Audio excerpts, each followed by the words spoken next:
Hi guys, good evening. So today I wanted to talk to you about natural parenting, what it is, and 8 behaviors that us moms tend to hold on to and gravitate in times when we need to let go.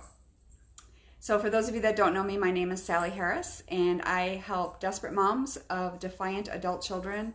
I help them create a plan to alleviate their anxiety and provide peace and hope, and basically being able to regain their own life. Because when you go through a situation with your child where they've gone astray, or there's drugs or alcohol, whatever the specific issue is, us moms tend to kind of lose ourselves in the process, like I did for almost 10 years. And so that's what I do. And I will put a link to my discovery call below.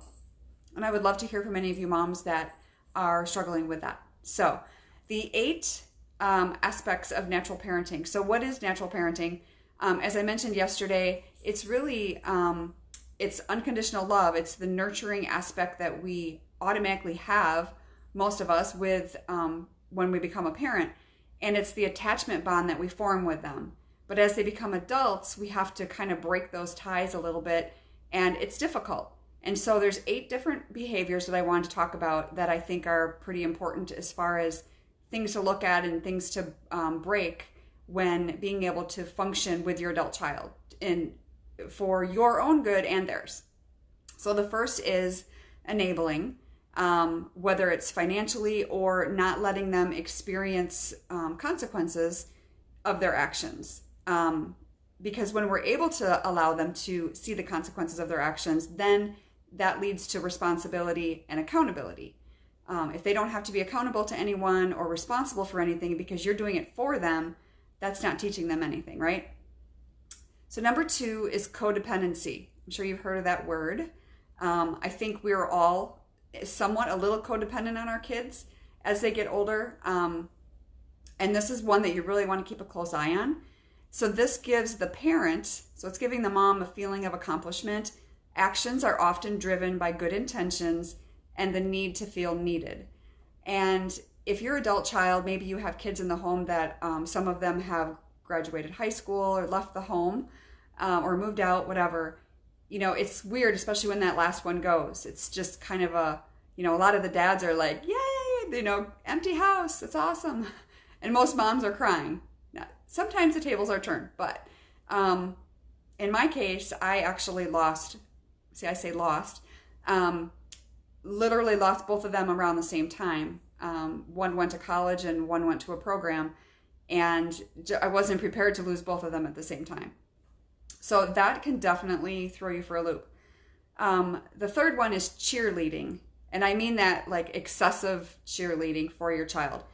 Words of encouragement and positivity is all good stuff, right? But when we overdo it, because it sounds harmless, but when we overdo it, some parents don't let them fail. Kind of like everyone getting an award at the game for participation. So we need to move away from being their cheerleader and more empowerment. Number 4 is micromanaging. Addiction, many times, if that's the issue, leaves them in the dependent position. So natural instinct is to swoop in and rescue them and to help them, but they need to learn to take charge of their own life. So if you're micromanaging every step of the way, they're not having to have any responsibility. So that's something that you really need to keep a close eye on as well. Number 5 is inconsistency. And many times our responses as moms will change based on how we feel and our stress level and all of that. But we need to set those boundaries for clarity for you and for your child. So, for example, if you have a child who is addicted to something, you could use an example as, if you relapse, don't call me for help. So you're basically saying, okay, this is the behavior and this is the consequence.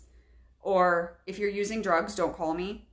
But you have to make that a written plan, and that's the boundary plan that I always talk about. Number 6 is invalidating. So don't dismiss their emotions. We want to make them feel better naturally, right? I think this is one that I probably struggle with the most. If they're saying, I feel depressed, or I'm really sad, you could be like, oh, but you've been smiling all day. Life is great. Like, you're fine. Look at how far you've come. Like we're not listening. We're invalidating. We're not validating them. We want to validate that we've heard them, but this invalidating basically is dismissing their emotions. Or they say something like, I'm scared about my future. And you say, but you've always gotten good grades. You'll be fine. It's basically just, this is reality. You're fine. And just, be quiet. That's not good for them. So we really need to hear them through all of this. So number 7 is investigating. So asking probing questions about what they are doing.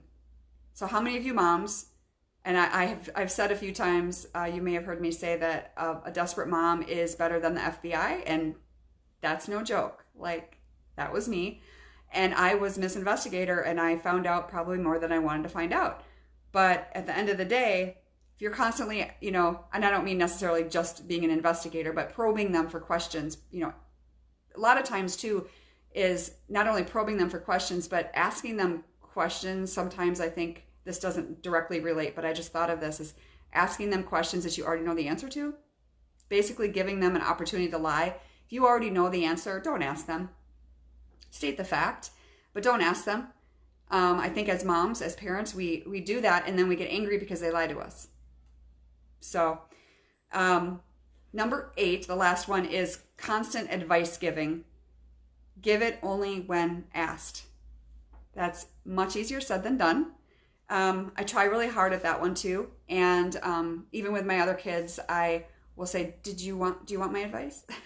Sometimes they say yes, and sometimes they say no. And that's fine. I have to respect that. But at the end of the day, natural parenting is just that bond that you have with your child, just that nurturing aspect, that unconditional love, that you would do anything for them. And that's great, but this is what happens when we have a child that goes astray. The natural parenting it becomes a detriment to them and to us, because we lose ourselves in the process, because we're doing all these things and we're not able to handle it because it's not working anymore. And that's not the type of parenting they need at this time in their life. So it's a difficult journey for sure.